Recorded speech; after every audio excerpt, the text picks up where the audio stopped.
कार्यक्रम के प्रायोजक हैं कमला पसंद, स्वाद में हमेशा 2 कदम आगे।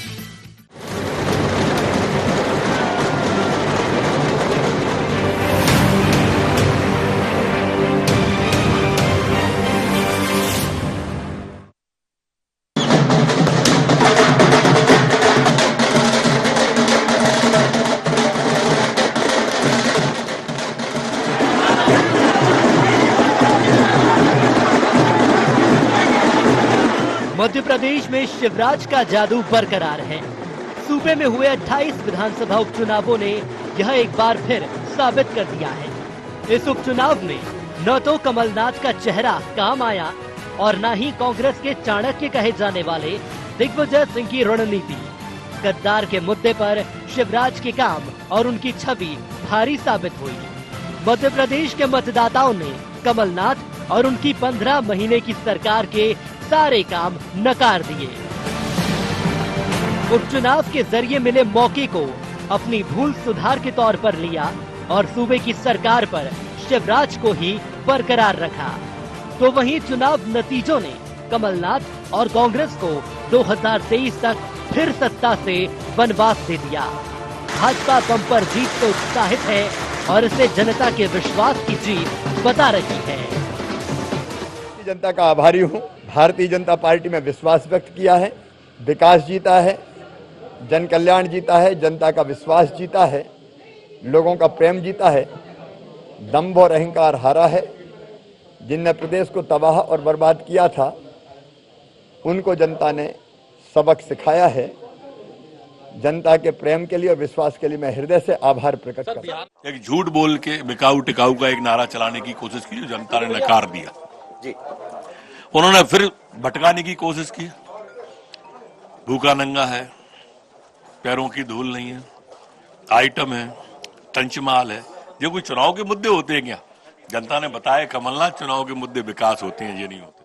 तो ये जनता ने प्रचंड बहुमत भारतीय जनता पार्टी को इसलिए दिया है कि कमलनाथ के और दिग्विजय सिंह के घमंड और गुरूर को चूर करने का काम, उस दलित बेटी के अपमान को भी लोगों ने बदला लिया है। कमलनाथ के काम और उनके नाम को लेकर चुनाव मैदान में उतरी कांग्रेस नतीजों से आश्चर्यचकित है। सत्ता में वापसी के हर दम दावे करने वाली कांग्रेस को रिजल्ट पर भरोसा नहीं हो रहा। जहां कमलनाथ ने जनता के आदेश को शिरोधार्य बताते हुए माना, तो वहीं दिग्विजय सिंह हार का ठीकरा ईवीएम पर फोड़ते नजर आए। प्रजातंत्र में जो भी मतदाताओं का निर्णय होता है वो स्वीकार करते हैं। इन 28 सीटों के मतदाताओं को धन्यवाद देता हूं। मैं तो एक ही बात कहता हूं कि आज क्या कारण है कोई भी विकसित देश ईवीएम मशीन क्यों नहीं यूज करता? मुझे बताइए। जिसमें चिप लगी है वो टेम्पर प्रूफ नहीं है। मैं शुरू से इस बात को कहता रहा हूं और ये सेलेक्टिव रूप से ये लोग करते हैं। अब आप मुझसे कहेंगे साहब मध्य प्रदेश में 2018 में कैसे जीत गए, राजस्थान में कैसे जीत गए? जो हमारा अनुमान था उससे कम से हम जीते और सेलेक्टिव करते हैं। अब कुछ सीटें ऐसी हैं मानधाता और नेपानगर जहां हार्ट पीपले आई, किसी हालत में हम लोग नहीं हार सकते थे। वहां हम लोग हजारों वोट से हार रहे। नतीजों को लेकर आया मंगल मध्य प्रदेश में भाजपा का मंगल कर गया। शिवराज और महाराज की जोड़ी उपचुनाव में मतदाताओं को रिझाने में सफल साबित हुई। सत्ता की इस जीत ने भाजपा की दिवाली मनवा दी, तो वहीं कांग्रेस नेतृत्व को सोचने पर विवश कर दिया कि क्या वाकई कांग्रेस को अपनी नीति और नेता बदलने की जरूरत है। Bureau report IND 24।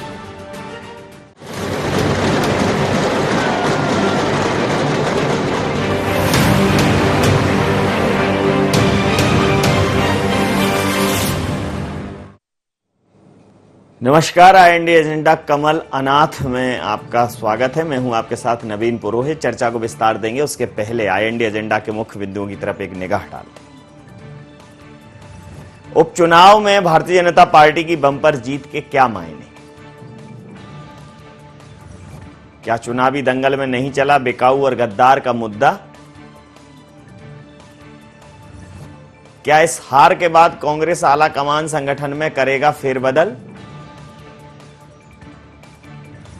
क्या बसपा ने कई सीटों पर बिगाड़े सियासी समीकरण? नमस्कार, इन्हीं सवालों के साथ चर्चा में आप सबका स्वागत है। मध्य प्रदेश की उपचुनावों की बात करें तो भारतीय जनता पार्टी ने सत्ता के इस फाइनल में अंततः जीत दर्ज करा दी है और ये जीत कोई छोटी मोटी जीत नहीं है। ये जीत बड़ी जीत इसलिए है कि पहली बार भारतीय लोकतंत्र के इतिहास में किसी एक पार्टी से इतनी संख्या में मंत्री और विधायकों ने इस्तीफा दिया और वो अपना पद छोड़कर, पार्टी छोड़कर दूसरी पार्टी में चले गए। मध्य प्रदेश की राजनीति में भी कभी ऐसा नहीं हुआ और सबसे बड़ी बात कि किसी व्यक्ति विशेष की लीडरशिप में किसी एक व्यक्ति के प्रति निष्ठा और समर्पण का ये अपने आप में अद्भुत उदाहरण था।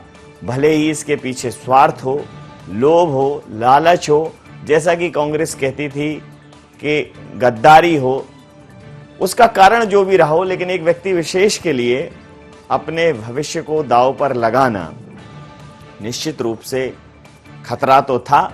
कुछ लोगों ने खतरा उठाया और आज इन उपचुनावों में कुछ लोग ऐसे भी हैं जो इस खतरे से पार नहीं पा पाए, जो हार गए, जिनके राजनीतिक करियर पर कहीं ना कहीं प्रश्न चिन्ह लग गया। लेकिन ओवरऑल बात करें तो भारतीय जनता पार्टी बहुत बड़े अंतर से जीती है। जो अनुमान लगाए जा रहे थे वो सब धराशायी हो गए और शिवराज महाराज की जोड़ी ने जादू दिखाया। कमल पर कमलनाथ अपना कोई जादू नहीं चला पाए। कहीं ना कहीं कमलनाथ जनता के दृष्टिकोण से अनाथ दिख रहे हैं। मध्य प्रदेश में कांग्रेस का पर्याय बन गए थे कमलनाथ, इसलिए ये कहना कि इसकी जवाबदेही कमलनाथ की नहीं है बेईमानी होगा। कमलनाथ जी ही प्रदेश अध्यक्ष थे, कमलनाथ जी ही मुख्यमंत्री के दावेदार थे, कमलनाथ ही सबसे बड़े नेता थे, कमलनाथ जी के इर्द गिर्द ही पूरे कांग्रेस थी और बहुत आत्मविश्वास से लवरेज थे कि वो किसी न किसी तरह हर हाल में सत्ता में वापसी करेंगे। लेकिन ऐसा हुआ नहीं और जिनको गद्दार कहा गया, जिनको बिकाऊ कहा गया, ऐसा लग रहा था कि जनता इस पर अपना अभिमत जरूर देगी और कांग्रेस जैसा सोच रही थी उस तरह से देगी। लेकिन जनता ने राजनीति के इस नए चलन को स्वीकार किया कि अगर किसी दल में किसी जनप्रतिनिधि की आवाज जनहित के मुद्दों पर नहीं सुनी जाएगी, अगर दिल की बात नहीं सुनी जाएगी, तो दल को दरकिनार करके भी जनता उसका वरण करेगी। और मध्य प्रदेश की राजनीति में एक नया चलन स्थापित हो गया है, एक नया ट्रेंड सेट हो गया है। इसी मुद्दे पर करेंगे चर्चा। हमारे साथ चर्चा में शामिल हैं नेहा बग्गा जी, मीडिया वार्ताकार हैं मध्य प्रदेश भारतीय जनता पार्टी की, राम पांडे जी प्रवक्ता हैं मध्य प्रदेश कांग्रेस के, संदीप पौराणिक साहब वरिष्ठ पत्रकार हमारे साथ हैं। आप समस्त महानुभावों का बहुत बहुत स्वागत है। ओ राम जी, मध्य प्रदेश की जनता ने बड़ा दुख दीना, जो थोड़ी सी आशा थी उस आशा को छीना। अब कैसे करेंगे आगे? अभी भी आप कह रहे हैं लोकतंत्र की लड़ाई जारी रहेगी, रहनी भी चाहिए, लेकिन इस हार को स्वीकार करते हैं कि नहीं? दिग्विजय सिंह जी जैसा कह रहे हैं कि मानदाताओं नेपानगर नहीं हार सकते थे और हाट पिपलिया नहीं हार सकते थे, कुछ तो मशीनरी मैनेजमेंट हुआ है। 18 सीटों पर भारतीय जनता पार्टी आगे बढ़ रही है, तो भारतीय जनता पार्टी को उसके लिए बहुत बहुत बधाई। 9 सीटों पर कांग्रेस आगे बढ़ रही है, तो उसके लिए कांग्रेस को भी बधाई दी जानी चाहिए। 9 सीटों पर जो हमारा मुद्दा था वो कामयाब रहा। 18 सीटों पर क्यों नहीं हुआ ये हम देखेंगे, क्योंकि हम जब जनता के बीच में गए थे तो ये बहुत बड़ा विषय है। भारतीय जनता पार्टी के नेताओं को, कार्यकर्ताओं को जनता रिस्पांस नहीं दे रही थी। उनकी रैलियों में लोग नहीं आ रहे थे, उनको सुनने नहीं आ रहे थे, उनकी कुर्सियां खाली पड़ी हुई थी, मतदाता उनको रिस्पांस नहीं दे रहे थे। फिर ये 18 सीटों पर आगे कैसे चले गए? ये बहुत बड़ी बात है और बहुत बड़ा विषय है सोचने का कि आखिर ये किस तरह से ये इनकी सीटें 18 आगे बढ़ गई है। क्या जो 35 करोड़ इनको मिला था वो पूरा पैसा खर्च कर दिया? 35 करोड़ जो इन्होंने खर्च किया वो 18 सीटों पर तो काम आ गया, लेकिन 9 सीटों पर इनका 35 करोड़ जो था वो मिट्टी में मिल गया। तो ये हमारे लिए सारे बहुत सोचने के विषय हैं और हम इस 35 पर करोड़ विचार करेंगे। क्या ड्राफ्ट बनवा के दिया था आपने? जी, प्रद्युम्न सिंह तोमर जी तो 50 करोड़ बोलते हैं, हम तो 15 करोड़, क्योंकि जब ग्वालियर में थे प्रद्युम्न सिंह तोमर तो 50 करोड़ बोलकर गए थे, और जब 22 विधायक एक साथ बैठे थे तो फिर डीलिंग में 35 करोड़ में हुई। राम जी, आप तो बहुत सुलझे हुए व्यक्तित्व हैं। क्या इस प्रकार के आरोपों में, देखो आप आरोप लगाए बिकाऊ टिकाऊ, जनता ने उन्हीं जिनको आप बिकाऊ लाल कह रहे थे उनको टिकाऊ लाल बना दिए। क्या आरोप प्रमाणित करिए ना, ले जाइए कोर्ट में घसीटिए, ऐसे करके चलेगा? आप मुझे समय दे तो मैं प्रद्युम्न सिंह तोमर जी का वीडियो आपको सुनवा सकता हूं मैं। नहीं, प्रद्युम्न सिंह तोमर जी का क्या वीडियो? उन्होंने कहा था कि भारतीय जनता पार्टी 50 करोड़ का प्रलोभन हमें दे रही है। हाँ, ये कहा और होगा, उसके बाद वो चले गए भारतीय जनता पार्टी में। ये तो भारतीय जनता पार्टी के भी लोग बोल रहे हैं, अभी भी लोग बोल रहे हैं प्रलोभन दे रही। प्रलोभन देना और प्रमाणित करना दोनों ही फर्क है ना।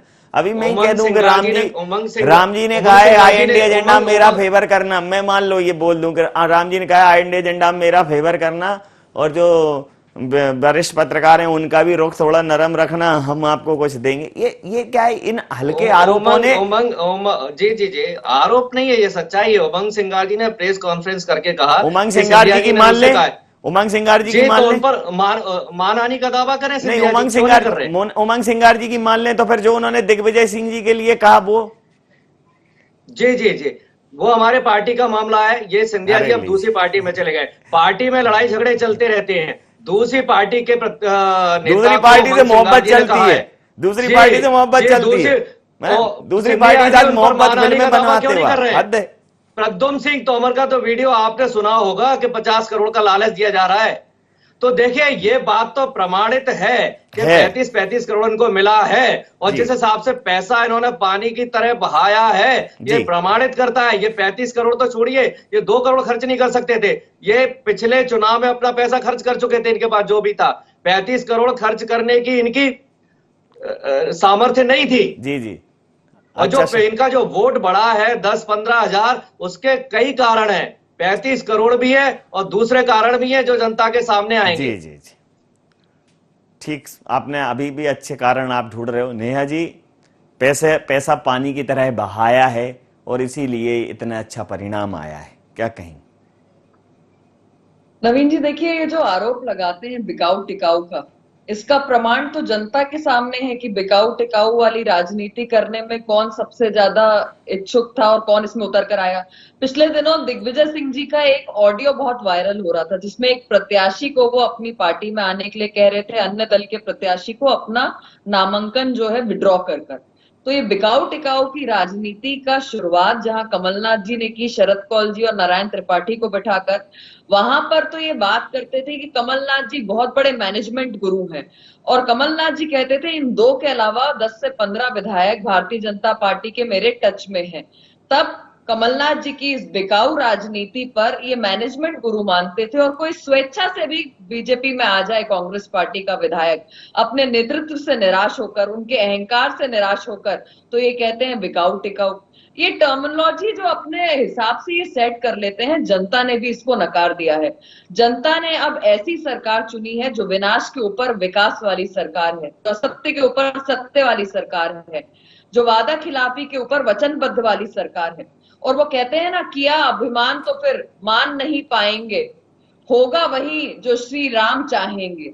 तो ये हनुमान भक्तों को ये आज समझ जाना चाहिए कि श्री राम की मर्जी से हनुमान जी की भक्ति साबित नहीं हो पाएगी अगर श्री राम नहीं होंगे तो। और श्री राम को आज, और श्री राम की पसंद से, श्री राम के आशीर्वाद से आज भारतीय जनता पार्टी आ गई है।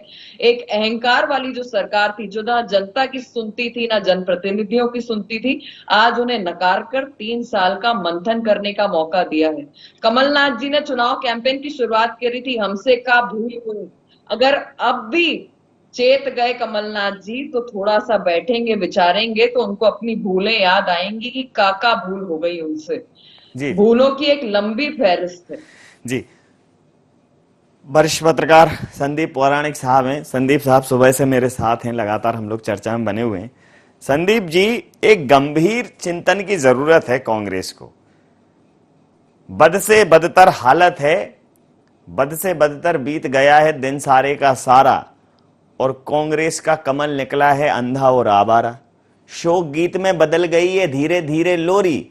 दिग्विजय सिंह का फंदा था, जनता ने खींची डोरी।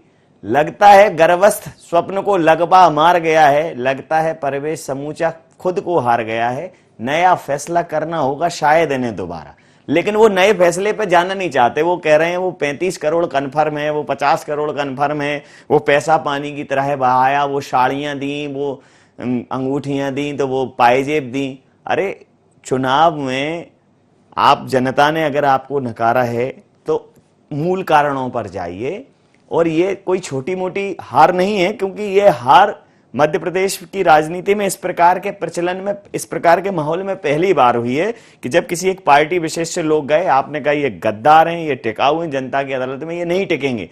वो सब 30-40 हजार से बड़ी जीतों से, जो कांग्रेस के समय जीते थे उससे ज्यादा मतों से जीतकर वो सामने आ रहे हैं।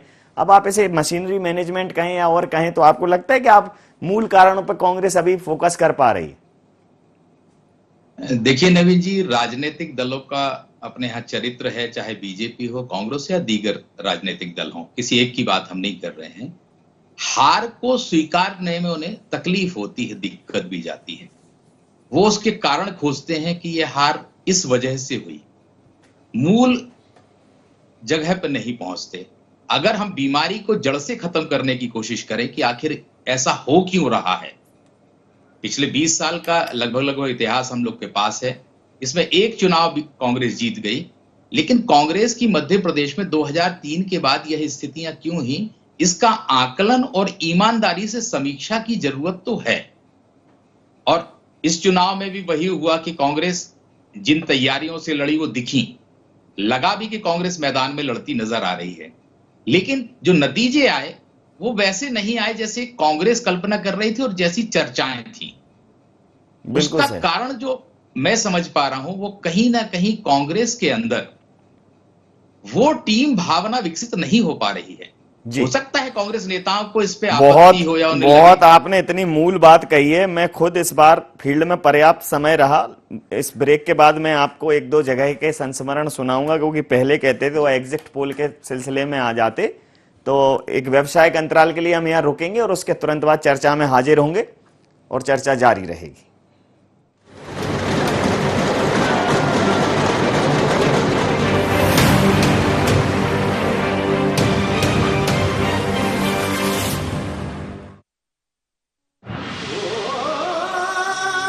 कोई खास है, कोई बात है,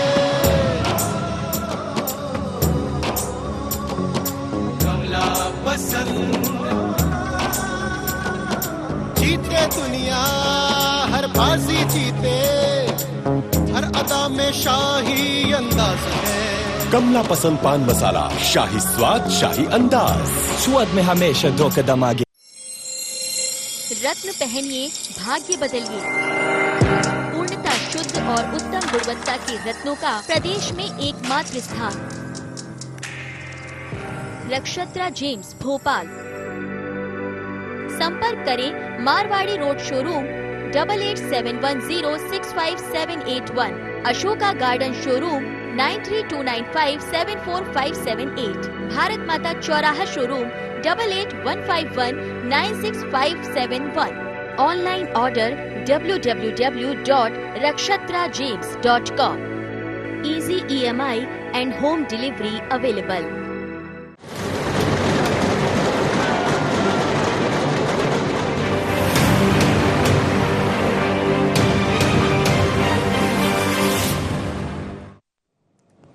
नमस्कार, आई इंडिया एजेंडा कमल अनाथ में ब्रेक के बाद पुनः आपका स्वागत और सीधा रुख करेंगे अपने मेहमानों की ओर। जिस प्रकार से मैंने कहा था कि जब हम कवरेज के दौरान, इलेक्शन कवरेज के दौरान फील्ड में थे, लोगों से हमने बात की तो कांग्रेस की स्थिति वाकई बहुत अच्छी थी। हमने उनसे पूछा कि आपके पास कांग्रेस के प्रत्याशी के अलावा कौन मिलने आया है। तो अगर देखा जाए तो रैलियां, चुनावी सभाएं अपनी जगह हैं, लेकिन जो 1-to-1 संपर्क था, जो क्लोज कम्युनिकेशन था, वो भारतीय जनता पार्टी का कांग्रेस के बनिस्बत ज्यादा था। ये एक फर्क मैंने हर जगह महसूस किया। कांग्रेस लोगों के जेहन में थी, लेकिन उसको उत्साहित करने के लिए, उसको उत्प्रेरित करने के लिए जो फोर्स कांग्रेस को लगानी चाहिए थी ग्रास रूट पर, वो नहीं लगी। संदीप जी, ये व्यक्तिगत तौर पर मेरा अपना अभिमत है और इससे किसी भी प्रकार की असहमति मुझे बड़े मंगल कामनाएं और शुभकामनाओं के साथ स्वीकार है। ये लोगों ने कहा, गांव में अक्सर होता है कि अगर कोई किसी से रूठा बैठा है और दूसरे की तरफ वो थोड़ा आकर्षित या प्रभावित हो गया है तो जो मनाने पहुंच जाए तो मान जाता है। गांव में तो अक्सर ये है कि हाथ पैर जोड़ लिए तो मान जाता है। कांग्रेस में क्या है, वो चुनावी सभाओं में हाथ पैर जोड़े और चुनावी सभा खत्म और टेंट और वो सब पैक हुआ और निकल गए वहां से। अधिकतर जगहों पर ये हुआ और ये चीज कांग्रेस को भारी पड़ गई। यहां भारतीय जनता पार्टी का सांगठनिक दक्षता और संघ का सपोर्ट और अन्य जो उनके अनुषंगिक संगठन थे, जितनी मेहनत उन्होंने इस बार ग्राउंड पे की, क्योंकि उनके लिए बड़ा चैलेंज था। आपसे ही शुरू करूंगा अनूप जी, क्या इसको आप एक फैक्टर मानते? देखिए नवीन जी, मैं जैसे टीम भावना की आपसे बात कर रहा था, ये टीम भावना, या हम ये कहें कि अगर हम राजनीति को भी खेल के अंदाज में लें, हमेशा खेल में एक रिदम में खेल नहीं चलता, कभी भी एक लय में नहीं चलता है कोई भी चीज। बीजेपी आप ये देखिए कि स्टेप दर स्टेप समय के अनुसार अपने को बदलती रही। खेल में जो एक रुख होता है वो बदलती रही। कांग्रेस का जो रुख रहा वो शुरू से गद्दार से चला और अंत तक गद्दार में चला। बीजेपी ने अपने को समय के अनुसार बदलती गई। 30 दिन पहले उसकी रणनीति कुछ और थी। आप ये मान के चलिए कि 3 नवंबर को मतदान हुआ था, 25 अक्टूबर तक मैदान में अगर आप जाके देखते थे तो ऐसे लगता था कि कांग्रेस वाकई में बढ़त की स्थिति में है। लेकिन जैसे ही 30 तारीख आई अक्टूबर की, 30-31, उसके बाद माहौल एकदम बदलने लगा। बीजेपी एकदम आक्रामक हो गई और वो उस अंदाज में खेली जैसे क्रिकेट में 2020 में लास्ट के ओवरों में तेज खेलते हैं बहुत लोग, उस तरह से बीजेपी खेली और कांग्रेस वहां पिछड़ गई। मैं एक चीज और साझा करना चाहूंगा आपसे कि कांग्रेस के साथ एक जो बड़ी दिक्कत हुई है, कांग्रेस ने अपने बड़े नेताओं को एक स्थान के दूसरी जगह तैनात किया था। जिस दिन चुनाव प्रचार थमा उस दिन उन लोगों को वो जगह छोड़नी पड़ी। 5 बजे बहुसंख्यक नेताओं को जगह छोड़नी पड़ी। जो स्थानीय कार्यकर्ता था उसके अंदर ये भाव पैदा नहीं हुआ था कि चुनाव अगर हम जीतते हैं या लड़ते हैं तो बाद में ये नेता हमारे साथ खड़े होंगे। और मुझे ये लगता है कि मतदान तक आते आते 1.5 दिन में बीजेपी ने वो सब कर दिया जो राजनीति में अमूमन हो जाता है। राम जी, इससे इत्तेफाक रखेंगे क्या इस बात से? जी 100%। मैं तो बार बार बोल रहा हूँ कि जो बीजेपी ने खेल किया है आखिरी के 4 दिनों में किया है, और 4 दिनों में संभव नहीं है कि 2 लाख लोगों से 1 to 1 मिल लिया जाए। न तो बीजेपी के प्रत्याशी मिल सकता है 4 दिन में, न बीजेपी का कार्यकर्ता मिल सकता है। हम तो बार बार कह रहे हैं कि लिफाफे बांटे, साड़ियां बांटी है, पैसा बांटा। अच्छा, तो ये एक बार बताओ, लिफाफे कैसे बांटे? डाकिया डाक लाया, खुशी का पयाम लाया, पैसे भी लाया, मनी ऑर्डर मान लें तो कैसे बांटे? पे उड़ा दिए ऐसे, दे दाता के नाम तुझको अल्लाह रखे, ऐसे बांटे? भाई जब आप 4 दिनों में खेल किया, 4 दिनों में मिलके ये नहीं बोल सकता मैं वोट देना। 4 दिनों में लिफाफा दे देगा गिन के, 4 दिनों में साड़ियां दे देगा, शराब के वो दे देगा। अरे भाई, अगर उनकी वितरण प्रणाली स्ट्रांग है तो उन्होंने बांटा भी होगा, डांटा भी होगा, पुचकारा भी होगा, मनाया भी होगा। ये बात क्यों नहीं समझते आप राम जी? लिफाफा देने के लिए समय है, 2 शब्द कहने के लिए समय नहीं है। जी, पुलिस प्रशासन भी भाजपा कार्यालय के रूप में काम कर रहा था, ठीक है। निर्वाचन आयोग भाजपा कार्यालय के रूप में काम कर रहा था। सारी संस्थाएं भाजपा कार्यालय के रूप में काम कर रही थी। रोकता कौन? जिनको रोकना था वही बांटने में सहयोग कर रहे थे। और दूसरी सबसे बड़ी बात मैं बोल दूं, ग्वालियर चंबल संभाग में आप भी कहते हैं, सभी कहते हैं कि सिंधिया जी बड़े नेता थे, और सिंधिया जी कहाँ चले गए? बीजेपी में। ग्वालियर चंबल में कांग्रेस का कोई बड़ा नेता नहीं था, बीजेपी के 10 बड़े नेता थे। प्रभात झा, वीडी शर्मा, नरेंद्र सिंह तोमर। मेरी बात सुन लीजिए कि जब हम कार्यकर्ता ने इनकी ये हालत कर दी, ग्वालियर चंबल में कार्यकर्ताओं ने भारतीय जनता पार्टी के 10 बड़े नेताओं को रुला दिया। मुरैना सीट हमने जीती, सुमावली हमने जीती, दिल्ली हमने जीती, मंत्रियों को। जब कांग्रेस का कार्यकर्ता भारतीय जनता पार्टी के वीडी शर्मा, नरेंद्र सिंह तोमर, सिंधिया को धूल चटा सकता है, वो तो कमलनाथ जी सिंधिया जी के सम्मान के कारण ग्वालियर चंबल में नहीं आते थे। इस कारण तो थोड़ा सा समय लगा। तो ग्वालियर चंबल का कार्यकर्ता, कांग्रेस का कार्यकर्ता ने भारतीय जनता पार्टी का ये हाल कर दिया है, तो 3 साल बाद आप देखना कि क्या परिणाम आएगा। बहुत जिद्दी हैं राम जी आप, मतलब किसी भी एंगल से आपको नहीं है। मेरा नाम राम है, हाँ। और नेहा जी ने राम जी के बारे में बोला था, तो नेहा जी को मैं बता दूं हाँ। कि भगवान राम मर्यादा पुरुषोत्तम थे, पिता ये के नहीं कहने है। पर जंगल चले गए थे। उन्होंने राजपाट छोड़ दिया था।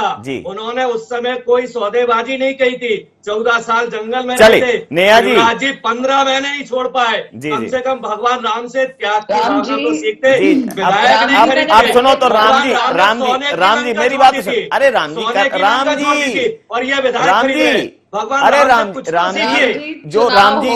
जी नाम रखने से राम जी अच्छी, राम का नाम उल्टा नाम जपत जग जाना वाल्मीकि भाई ब्रह्म समाना, राम नाम उच्चारण किसी भी बहाने से हो जाए अच्छा है, लेकिन अब राम जी करेंगे बेड़ा पार, उदासी मन काहे करें, अब हो गया सो हो गया। नेहा जी से पूछ लेता हूं। नेहा जी अंतिम प्रतिक्रिया के साथ चर्चा समाप्त कहा था नवीन जी कि होगा वही जो राम चाहेंगे, और हुआ भी वही जो राम ने चाहा। अब जिस तरीके से कांग्रेस की आदत पड़ गई, अब तो जनता को भी ये कंठस्थ हो गया है कि जब जब ये चुनाव हारेंगे तो पहले अधिकारी कर्मचारियों को चोर बता देंगे, उन्हें बिका हुआ बता देंगे, उससे संतुष्टि नहीं मिलेगी तो ईवीएम पे ठीकरा फोड़ेंगे, ईवीएम से नहीं भरेगी तो राज्य के ईवीएम से आगे बढ़कर ये भारत निर्वाचन आयोग पर चले जाएंगे, और भारत निर्वाचन आयोग से नहीं चलेगी तो बोलेंगे नोट बांट दी, साड़ी बांट दी, और ना जाने क्या क्या। ये तो जनता को अब कंठस्थ हो चुका है। अब आवश्यकता है राम जी, आप ये देखिए जो वन मैन आर्मी जो आप चला रहे थे कमलनाथ जी के शक्ल में, अब उसका क्या होने वाला है। 11 तारीख को उनने पहले से ही बैठक बुलाई थी, क्योंकि वे जानते थे कि ना मुख्यमंत्री रहेंगे, ना प्रदेश अध्यक्ष रहेंगे, ना नेता प्रतिपक्ष रहेंगे। अब तो आप लोग तैयारी करिए कि नया नेता प्रतिपक्ष कौन होगा, नया प्रदेश अध्यक्ष कौन होगा। जिस तरीके से एक स्थिर भारतीय जनता पार्टी के रूप में आपको सरकार मिली है मध्य प्रदेश में, उसी तरीके से लोकतंत्र को बचाने के लिए एक अच्छा मजबूत विपक्ष की भी आवश्यकता होती है। आप लोगों को मेरी तरफ से बहुत बहुत शुभकामनाएं, और आप लोग इसको अपने धर्म को निभाएंगे, ऐसी आशा रखते हैं। जी, समय सीमा के चलते मैं ये चर्चा यहाँ समाप्त करता हूं। आप समस्त महानुभावों का बहुत बहुत धन्यवाद, बहुत बहुत आभार। तो कमल से 100 गुनी मादकता अधिकाय, एक आए बोराय नर और एक जाए बोराय। मध्य प्रदेश की राजनीति में, अब मध्य प्रदेश के मानस पे कमल से बड़ा अजीब सा संयोग जुड़ा हुआ है।